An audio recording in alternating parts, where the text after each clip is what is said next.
espaço para o seu talento, onde você estiver, unindo a qualidade de uma universidade de verdade.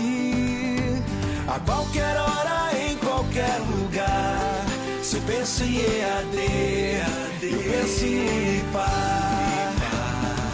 A qualquer hora, em qualquer lugar, educação à distância é Unipar. Olá pessoal, tudo bem? Sejam bem-vindos à unidade 3, nossa primeira aula de legislação ambiental. Na aula de hoje, pessoal, então a gente vai começar a estudar a respeito do novo Código Florestal. Eu vou me basear na lei, em algumas leis e também nos comentários de lei de 2018. Mas esses comentários, eles são todos baseados na norma, e normas são documentos públicos que vocês têm acesso. Então, basta vocês pesquisarem no Google a norma referente que vocês vão conseguir acessá-las, ok? Então, pessoal, o novo Código Florestal, ele é dado pela Lei número 12.651 do ano de 2012. O que aconteceu? Por que o novo Código Florestal? Porque, pessoal, o antigo Código Florestal é a Lei número 4.771 lá de 1965. Então, ele é bem antigo. Ele foi, sim, né, um código muito importante, porém, ele não foi elaborado, né, com o fim de tutelar, de proteger, né, diretamente o meio ambiente, né? Então, diante disso, tiveram, né, necessidades de mudanças e então surgiu o novo Código Florestal. Então, lá no seu primeiro artigo, no Código Florestal, é dito que ele estabelece normas gerais sobre a preservação da vegetação, áreas de preservação permanente e as áreas de reserva legal. Também fala a respeito da exploração florestal, o suprimento de matéria-prima florestal, o controle da origem dos produtos florestais e o controle também da prevenção de incêndios florestais. E também ele prevê instrumentos econômicos e financeiros, né, para que esses objetivos sejam alcançados. Então, pessoal, o objetivo dessa lei, né, é o desenvolvimento sustentável, que a gente já vem estudando ao longo dessa disciplina, e lá da gestão ambiental a gente falou sobre isso também. Então, pessoal, para que esse objetivo seja atingido, o Código Florestal ele traz alguns princípios, né? O primeiro princípio dele diz o seguinte, que é a afirmação do compromisso soberano do Brasil com a preservação das suas florestas e demais formas de vegetação nativas, bem como a biodiversidade do solo, dos recursos hídricos, da integridade do sistema climático para o bem-estar das presentes e futuras gerações, né? Sempre falando do desenvolvimento sustentável.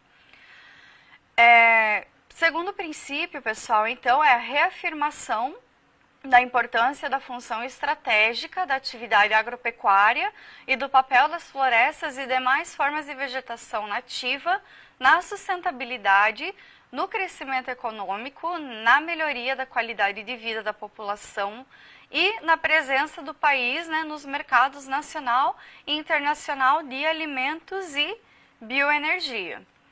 Terceiro princípio é a ação governamental de proteção e uso sustentável de florestas, consagrando o compromisso do país com a compatibilização e harmonização entre o uso produtivo da terra e a preservação da água, do solo e da vegetação.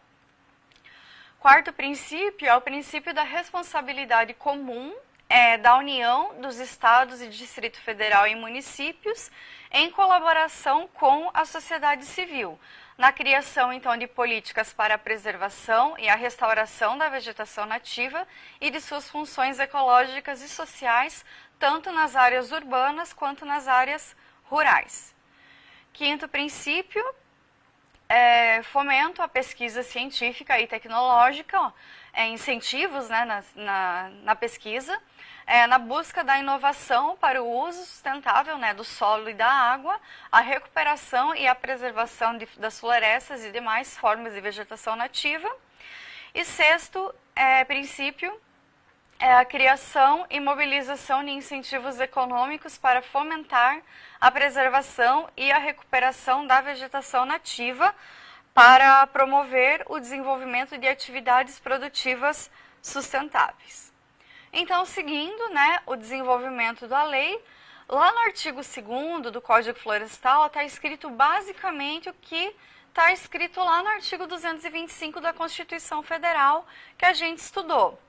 Então, nesse segundo parágrafo, é dito que as florestas existentes no território nacional e as demais formas de vegetação nativas reconhecidas de utilidade a terras que revestem são bens de interesse comum a todos os habitantes do país, coloquei aqui até sublinhado para vocês, exercendo-se dos direitos de propriedade com as limitações que a legislação em geral e especialmente essa lei estabelece. Então, é o que está escrito lá na Constituição Federal de 88.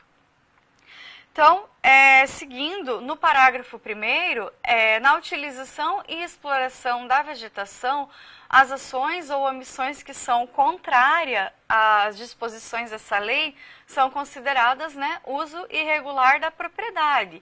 Então, aplica-se o procedimento que está previsto, então, lá no Código de Processo Civil, sem prejuízo da responsabilidade, está tudo lá no parágrafo 1º do artigo 14, né? E também fala a respeito de sanções administrativas, civis e penais.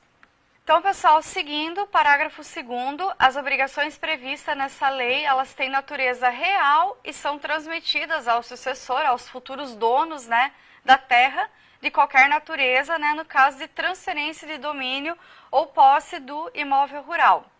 A flora, pessoal, ela é um bem, né, de direito de todos, né, e o direito de propriedade, então, ele deve ser exercido, né, de maneira a garantir, então, a preservação do meio ambiente e também, sendo assim, né, impondo limitações, né, administrativas. Então, também, esse parágrafo deixa claro, né, a obrigação da reparação do dano ambiental, né, que essa reparação ela possui uma natureza real e ela é transmitida ao sucessor da terra, né, ao futuro dono da terra.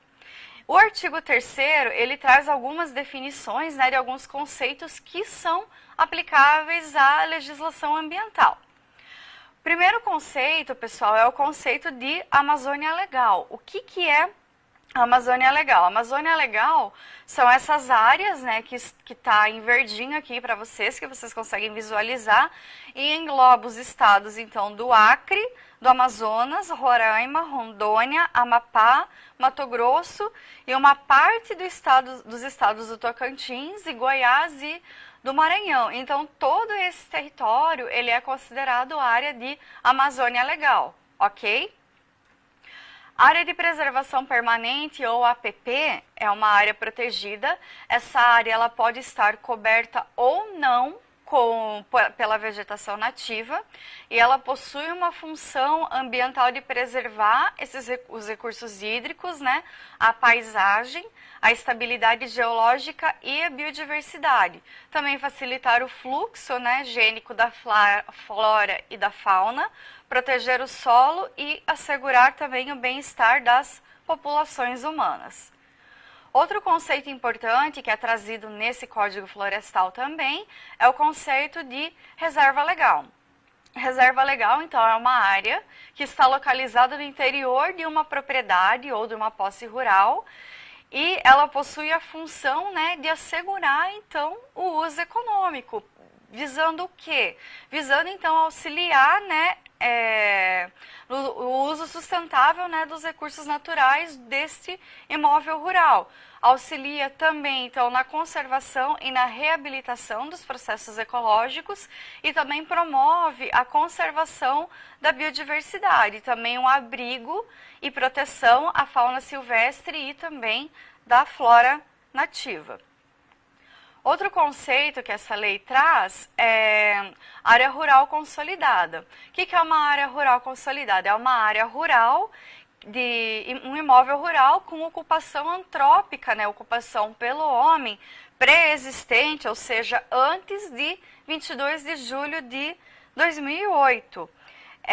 Então, ocupada, né, com edificações, benfeitorias ou atividades agro-silvipastoris, admitida também nesse último caso a adoção num regime de pousio. O que é um regime de pousio? Um regime de pousio é uma interrupção temporária de no máximo 5 anos do uso agrícola da terra, possibilitando então a recuperação desse solo, né, para que ele possa ser usado novamente.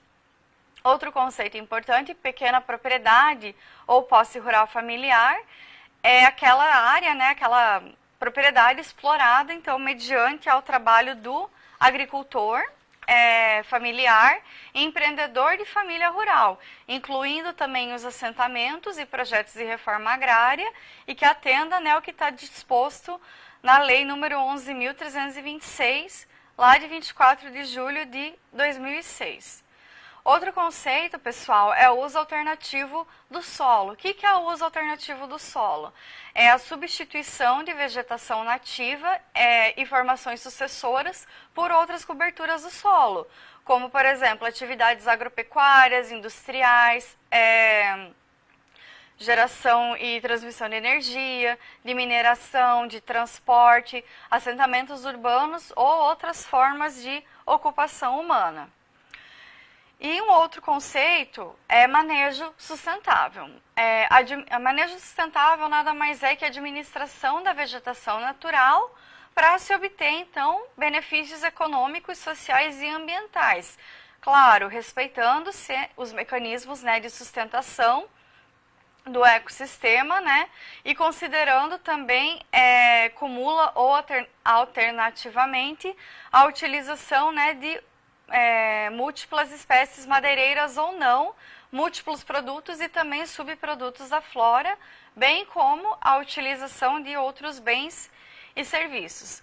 Então, pessoal, entende-se a respeito de utilidade pública nessa norma, as atividades de segurança nacional e proteção sanitária, as obras de infraestrutura que são destinadas a concessões e a outros serviços públicos e transporte, sistema viário, saneamento, energia, comunicação, radiodifusão, bem como mineração, exceto, né, a extração de areia, argila, saibro e cascalho. Atividades e obras de defesa civil também são consideradas como por utilidade pública. Atividades que comprovadamente proporcionem melhorias, né, na proteção das funções ambientais e outras atividades similares devidamente caracterizadas e motivadas em procedimento administrativo próprio. Por exemplo, quando inexistir alguma alternativa técnica e locacional ao empreendimento, né, proposto, definidas em ato do chefe do Poder Executivo Federal. Entende-se também, por interesse social, as atividades imprescindíveis à proteção da integridade da vegetação nativa, como, por exemplo, prevenção, combate, controle do fogo, controle da erosão, erradicação de espécies invasoras, proteção de plantios com espécies nativas. Também se entende como interesse social a exploração agroflorestal sustentável praticada na pequena propriedade ou na posse rural familiar, desde que não descaracterize a cobertura vegetal e também não prejudique a função ambiental da área. A implantação de infraestrutura pública destinada a esportes, lazer e atividades educacionais e culturais ao ar livre em áreas urbanas e rurais consolidadas. A regularização fundiária, né, de assentamentos humanos ocupados predominantemente por população de baixa renda em áreas urbanas consolidadas. A implantação, né, de instalações necessárias à captação e condução de água e de efluentes tratados, né, para projetos cujos recursos hídricos são partes integrantes. E atividades de pesquisa, extração, areia, argila e saibro cascalho, outorgadas, é claro, né, autorizadas então pela propriedade competente, e outras atividades, né, similares, devidamente caracterizadas e motivadas em procedimento administrativo próprio, quando então inexistir alternativa técnica e locacional à atividade proposta. Atividades eventuais ou de baixo impacto ambiental, como, por exemplo, abertura de pequenas vias de acesso e suas pontes, implantação de instalações necessárias à captação e condução de água e esgoto tratado, implantação de trilhas para o desenvolvimento do ecoturismo, construção de rampa de lançamento de barcos, construção de moradia para agricultor familiar, remanescentes de comunidades quilombolas e outras populações extrativistas e tradicionais de áreas rurais, construção e manutenção de cercas, pesquisa científica relativa a recursos ambientais, né, respeitados os outros requisitos, claro, previstos em legislação aplicável, coletas, né, de produtos não madeireiros para fim de subsistência e produção de mudas, como, por exemplo, semente, castanhas e frutos, respeitando também, né, a legislação específica de acesso aos recursos genéticos. Plantio de espécies nativas, produtoras de frutos, sementes, castanhas e outros produtos vegetais, desde que não implique na supressão, né, da vegetação e nem prejudique a função ambiental da área. Exploração agroflorestal e manejo florestal sustentável, comunitário e familiar, incluindo a extração de produtos florestais não madeireiros e outras ações e atividades similares que são reconhecidas, né, como eventuais e de baixo impacto ambiental, em ato do Conselho Nacional do Meio Ambiente, do CONAMA, ou dos Conselhos Estaduais de Meio Ambiente. Pessoal, também outras definições, né? Veredas, que é a vegetação semelhante à savana, que usualmente, nela usualmente tem-se, né, a palmeira arbórea buriti, e o manguezal, que também é um ecossistema litorâneo que ocorre em terrenos baixos, sujeitos, né, à ação das marés. Salgados ou marismas tropicais e persalinos são áreas que são situadas em regiões, né, com frequentes inundações intermediárias entre marés. Apicuim, que são áreas de solo hipersalino situadas em regiões entre marés. E restinga, que é um depósito arenoso que é paralelo à linha da costa, que tem forma alongada, né, geralmente, e também produzido por processos de sedimentação, e ali também se encontram, né, comunidades que recebem influência marinha. Nascente, então, é um afloramento natural do lençol freático, então, que apresenta perenidade, então, dá início a um curso d'água, e olho d'água é um afloramento natural do lençol freático, mesmo que seja intermitente. Pessoal, então, por hoje é só. Trouxe muitos termos para vocês. À medida que for necessário que esses termos forem reaparecendo, eu vou relembrando eles para vocês, ok?